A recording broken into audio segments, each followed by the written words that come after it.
We have here with us in the second hour of the show, we have Mr. Richard McCloud, the tribal chairman of the Turtle Mountain Band of Chippewa, and Mr. Scott Davis, who is the director of the Indian Affairs Commission, which is a state agency in North Dakota. Mr. Davis is a member of the cabinet of Governor Jack Dalrymple. Welcome, gentlemen.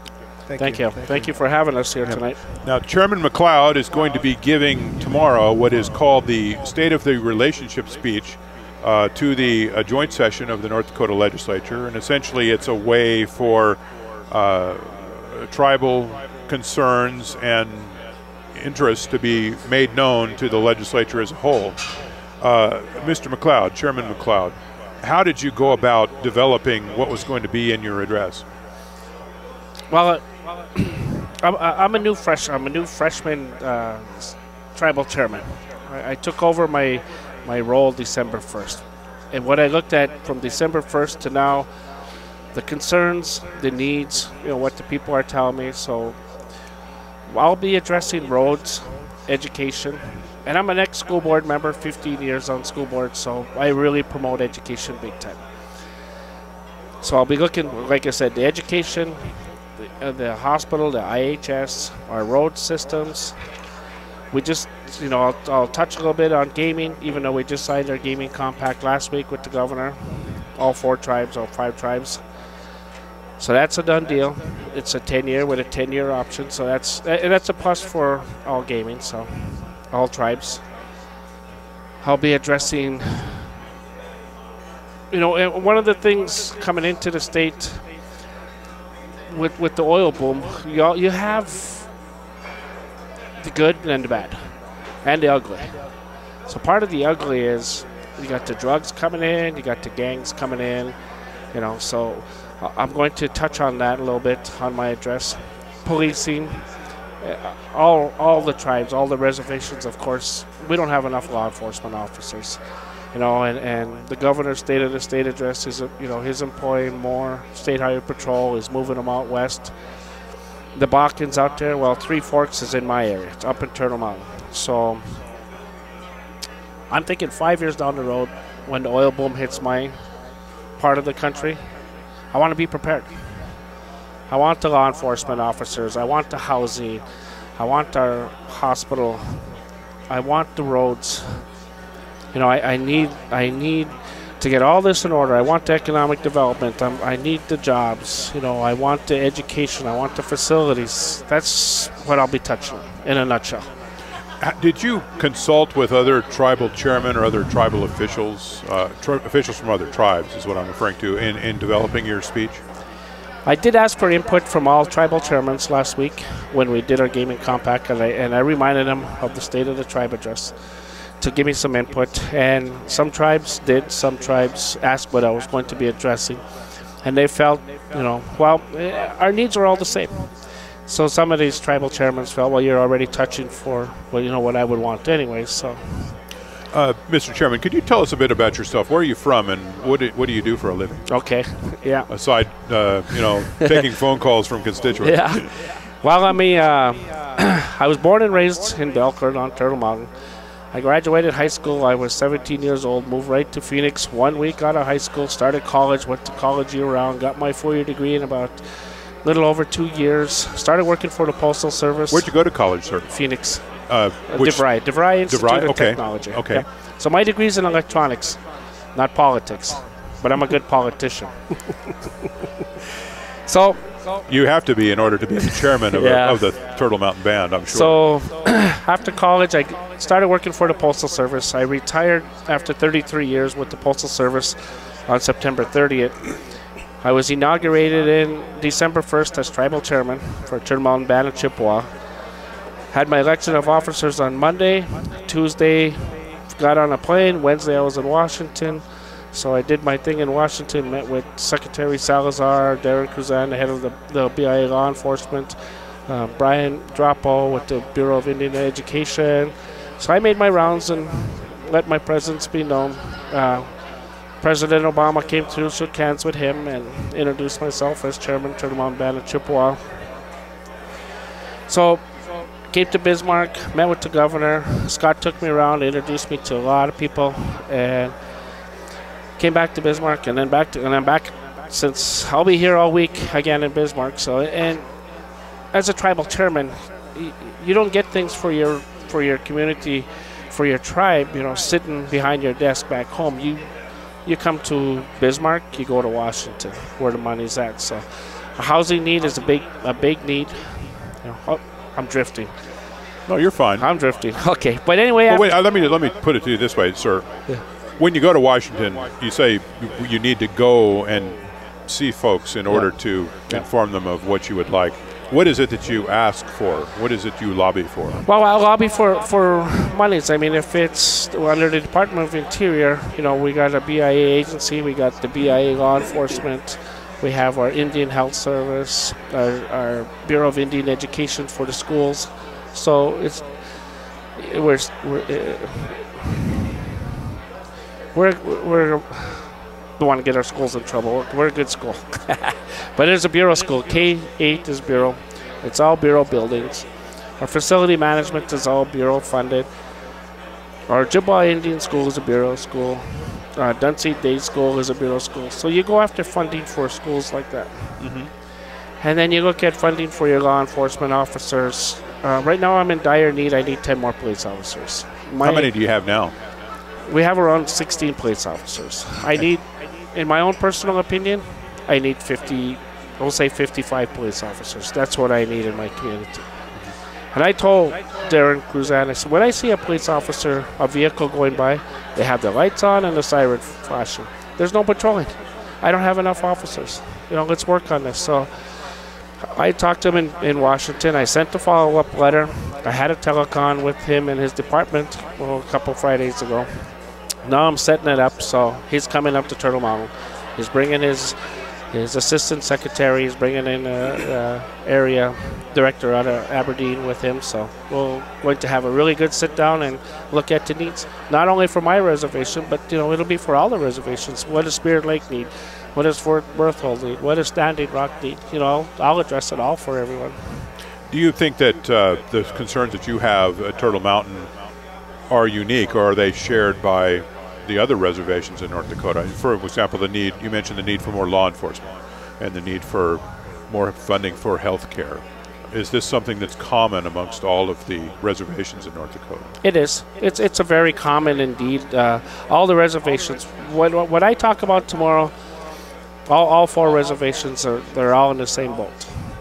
That it's lack of funding. I mean, we rely on the federal government. So with this 10% cut, and then you look at some of these title programs, especially in your education side, you're going from 10% to possibly up to 35% cuts in those title programs. And to me, who's affected by that? The kids. The kids are affected by it. And I always said your pathways out of poverty is through education, and that's anywhere. So that's what I preach that. So. What is the economy like on the reservation? What businesses do you have? What do they do? What kind of jobs do they provide? How much do they pay? What's your situation along those lines? Well, okay. Well, we have the casino, one of the biggest employers of Rolette County. And the last count my general manager had told me was we had approximately 485 employees. Are they mostly tribal members? A good portion are tribal, yes. And there's non-enrolled tribal members that work there. And then we have the tribe, of course, who's a big employer. And then you have your Indian Health Service, the hospital, government. And then your school system, 400 employees, we'll say K-12. Then you got your private businesses. Jollies have a grocery store, and I can guess and say they have 50 employees. One Stop Market, a grocery store, new grocery store just recently opened. They're around 50 employees. Little ice cream stand. What's being done to try to attract more businesses to the reservation? Well, and I'll address that tomorrow. Tax credits. It's all about tax credits. And with the tribal court, I'm working on these C codes, corporate codes that we can incorporate, so companies Walmart, Target, whatever can come in. So we'll work on these codes with our tribal court. And, you know, I'm a big promoter of businesses. I own 3 businesses myself. I own a convenience store, a Taco John's fast food restaurant, and an office complex. So I employ about approximately 100 people. And I'm working on with an individual for a manufacturing plant. We have a manufacturing plant that's been sitting vacant. So hopefully next week he'll be up at Turtle Mountain. He promised me 100 jobs. We have the plant, we have the skilled labor, the welders, the machinists, everybody's there. He's working out of Michigan, the state of Michigan. While his transportation, you know, his costs are up there. So if he can get it done at Turtle Mountain, take it out to the Bakken, it's going to slash his transportation cost by 0.75%. So he's saying, you got everything I need. We'll start off, I can guarantee 100 jobs within 1 year, 400 jobs. So that's definitely a big plus for my area. Yeah. So. And what sort of advantages does a business accrue by doing business on a reservation? Tax-free. It's all tax-free. So. How does that happen? Well, somebody will come in and apply for a taro license. And depending on the business, if it's required from the state, you know, if you're in tobacco products, you know, you get your tobacco license through the state, of course, or alcohol, you get your alcohol license from the state. So depending, your gas, you guys talked about your gas tax, well, or the gas, you know, with the gas tax, the tobacco and alcohol tax was also a part of that bill. So that's what we'll be working on that. With the tobacco tax, gas tax, we'll look into an alcohol tax. We're creating more positions, working on our roads, working on our infrastructure within the community. So, you mentioned a taro license. Could you please explain to our listeners what taro is? Yes, taro is a tribal employment rights office, and what it is, when it was put together, we'll say in the 70s. I don't have the exact year, the exact date. Taro was implemented through the government to. So let's say Belcourt is building a new hospital, and it's creating 245 jobs. A percentage of those jobs go to an enrolled tribal member that are qualified in that field, be it an electrician, a carpenter, a plumber, or a cement finisher, whatnot. So then they get paid a fair rate, kind of like a union rate. So it guarantees an enrolled tribal member a position, a job. It helps members of the tribe get jobs for businesses on the reservation. Correct. That's the reason for its existence. Okay. Yes. Yep. You're listening to the Legislature Today radio show on 550 K-Fire, AM 1100 The Flag, and AM 1090 Talk Radio in the Bakken. We're coming to you live from the Peacock Alley Bar and Grill, downtown Bismarck. Our guests in this hour include Richard McCloud, the chairman of the Turtle Mountain Band of Chippewa, who tomorrow will give an address to the full body of the legislature, as well as Scott Davis, director of the North Dakota Indian Affairs Commission. Dale Wetzel, the managing editor of Great Plains News, is the man you're hearing asking the questions as our host. I wanted to ask, we're going to speak now to Mr. Scott Davis, who is the director of the Indian Affairs Commission. Mr. Davis, could you please explain what is the Indian Affairs Commission and what does it do? Well, first of all, Dale, thank you, and Scott for the invite today. I think it's really says a lot about how the invite says a lot about the involvement, how much you want Native Americans in North Dakota to get involved within the state process system. So again, I'm very thankful for that. Our commission, North Dakota Indian Affairs Commission, has been around, been in existence under a century code for 63 years. I would say we are the longest standing Indian Affairs Commission in the Union, in the nation. And it's transpired, it's transformed, it's evolved over that period of time, as you probably know. It wasn't until under Governor Schaefer and my predecessor, Cynthia Liquist, where my position was elevated to a cabinet level, excuse me, which is really important. My counterparts across the nation who are not at a cabinet level really struggle as far as their access to the governor, to the legislative process, to senators, to the Supreme Court justices to the AG's office and so forth. And they struggle. They struggle in the relationships with those states that have high Native American populations or reservations. So I think what we're doing here in North Dakota, it says volumes of across the country of how our relationship is and how we treat each other in a government-to-government relationship between our state and tribes. What is your job to be essentially a liaison between the tribes and the executive branch? That's pretty much it in a nutshell, Dale. You know, it's a liaison position, really. Some call me commissioner because we are commissioner, executive director, but you know, either way, I serve the governor, and I was very, very fortunate that that Governor Hoven 4 years ago appointed me, and obviously Jack Dalrymple now serving him. It's been a privilege, an honor, a challenge, but I really feel that we're headed in the right direction as far as how, you know, as the chairman alluded to and Kenton Onstead alluded to, the legislative process, the bills, and all the things that in between the legislative process too. There's always ongoing work from transportation, roads, education, jurisdiction, all in the name of sovereignty. You know, not of threatening sovereignty, jurisdiction, but really understanding it and keeping things out of litigation. You know, that's an important thing. I think that one that Mr. Wayne Stenjum really alludes to a lot is that, you know, our relationships are good, and that's really my job, is to keep those relationships really good. And I'm very adamant about my job and keeping things friendly. And there are times where we do disagree, and that's a great thing. That and it comes to my mind where we just don't maybe understand. Maybe there's a learning curve between leadership about how state law, century code works, and that parallels the tribal constitutions, their laws as well. So it does get complex. Sometimes these laws parallel each other. Sometimes they're a good fit. I know a chairman and I were just met last week with game and fish, hunting and fishing issues, another complex issue in which the state recognizes tribal license across the state. But again, there's certain laws that prevent us from really moving forward, so we need to work together on that. What is it, what sort of misconceptions do you run into in your job about what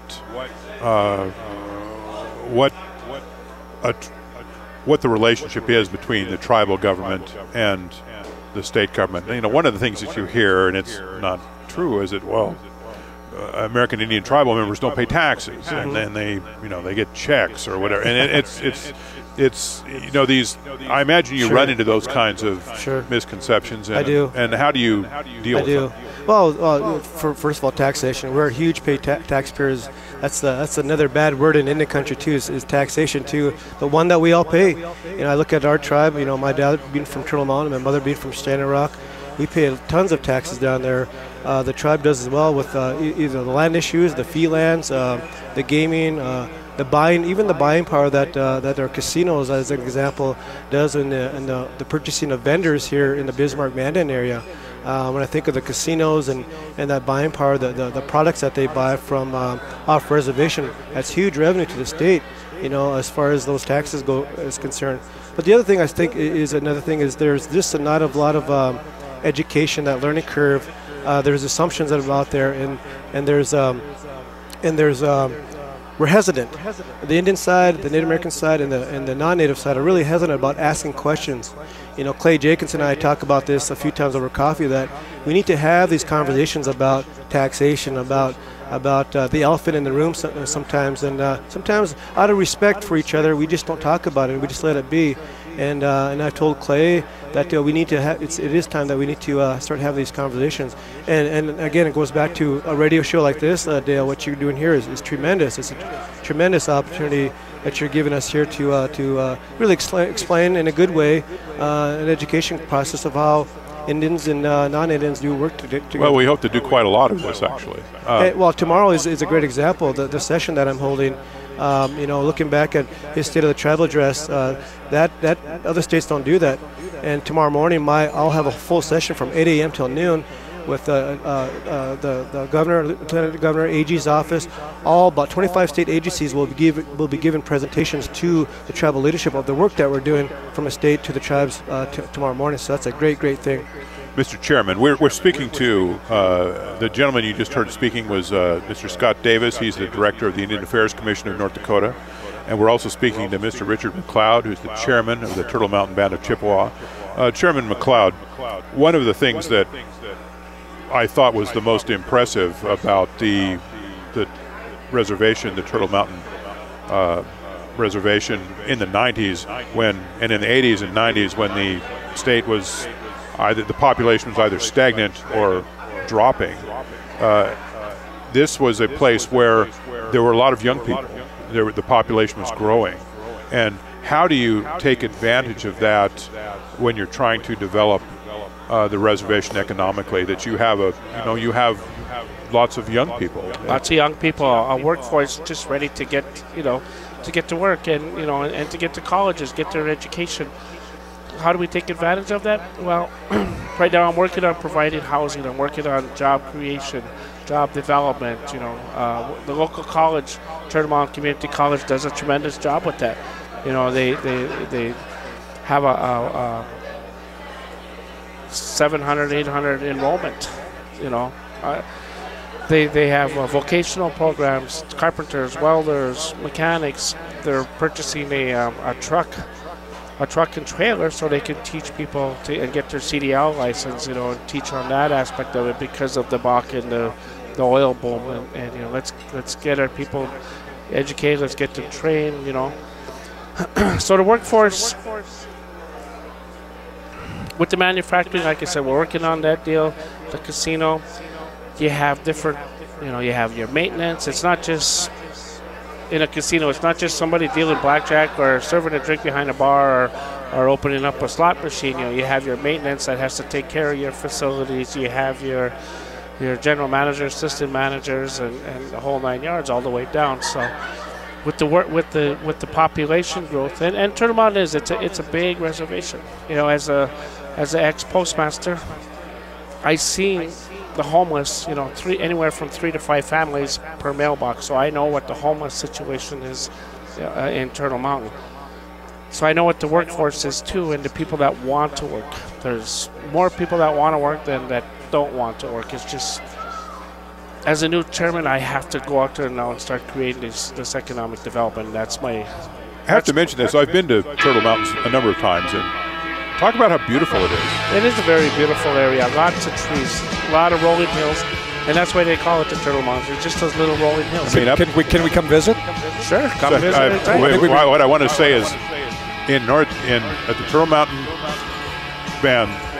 Reservation, you can see trees and you can see hills. Reason enough to go. Very novel concept, especially for our listeners in the Valley. All right, gentlemen, thanks a lot. Fascinating hour. Appreciate it very, very much.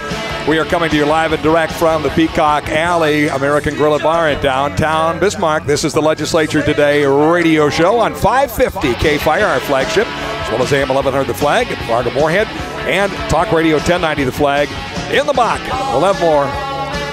Thanks for listening.